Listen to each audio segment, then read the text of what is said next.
ఏపీలో పథకాల నిలుపుదలపై వైసీపీ నేతలు భగ్గుమంటున్నారు. రాజకీయాల కోసం పేదలపై ప్రతాపం ఎందుకని నిలదీస్తున్నారు.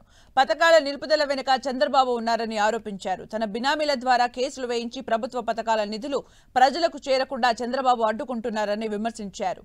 డీబీటీ పథకాలను అడ్డుకోవటం నీచమైన ఆలోచన అన్నారు మంత్రి బొత్స సత్యనారాయణ. కూటమి కుట్రలతో లబ్ధిదారులు ఇబ్బందులు పడుతున్నారని విమర్శించారు.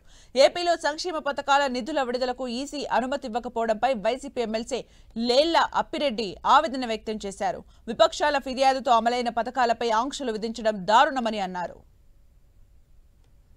మనకు రావాల్సిన పథకాలు రెగ్యులర్ ఇస్తున్నవి. చేయూత, ఆసరా సౌకర్యం ఇంకా కొంచెం ఉంది. ఇన్పుట్ సబ్సిడీ రైతులకు సంబంధించింది, విద్యార్థులకు సంబంధించింది రెగ్యులర్గా ఇస్తున్నది విద్యా దీవెన.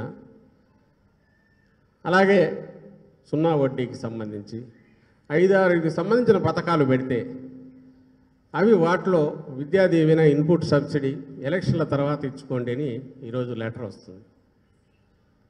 ఇది ఎట్లా జరిగింది? విద్యా దీవెనకి ఎన్నికలకి ఏం సంబంధం అండి? చెప్పండి. రొటీన్ కోర్స్ ఇది. దానికి ఇంత నీచంగా ఈ కూటమి ఫిర్యాదు చేయడం, ఎలక్షన్ కమిషన్ వచ్చి దాని మీద ఆపడం. ఎన్నికలు వచ్చినప్పుడే ఆ 3 నెలలు వాళ్ళేం గౌరవంగా బతకక్కర్లేదా? ఇంత దుర్మార్గం ఆలోచన ఎప్పుడైనా జరిగిందా? మరి అదే మీకు బహుశా జ్ఞాపకం ఉంటుంది. 2019లో ఎన్నికలు జరుగుతున్న నేపథ్యంలో పసుపు కుంకుమని ఏ రకంగా ఎన్నికలు నోటిఫికేషన్ ఇచ్చిన తర్వాత ఎన్నికల ముందు రిలీజ్ చేశారు. మేము అడ్డు పెట్టామా? మేము వద్దన్నామా? మేము ఇవ్వకూడదని మేము అడిగామా? కానీ ఇలాంటి బుద్ధిరేంటి?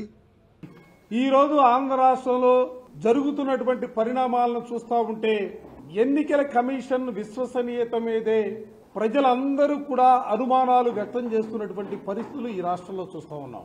నేను నిజంగా అడుగుతా ఉన్నా, సూటిగా చెప్తా ఉన్నా, ఒక పార్టీ అధ్యక్షురాలు ఉత్తరం రాస్తే అధికారులందరినీ కూడా ట్రాన్స్ఫర్ చేస్తారు.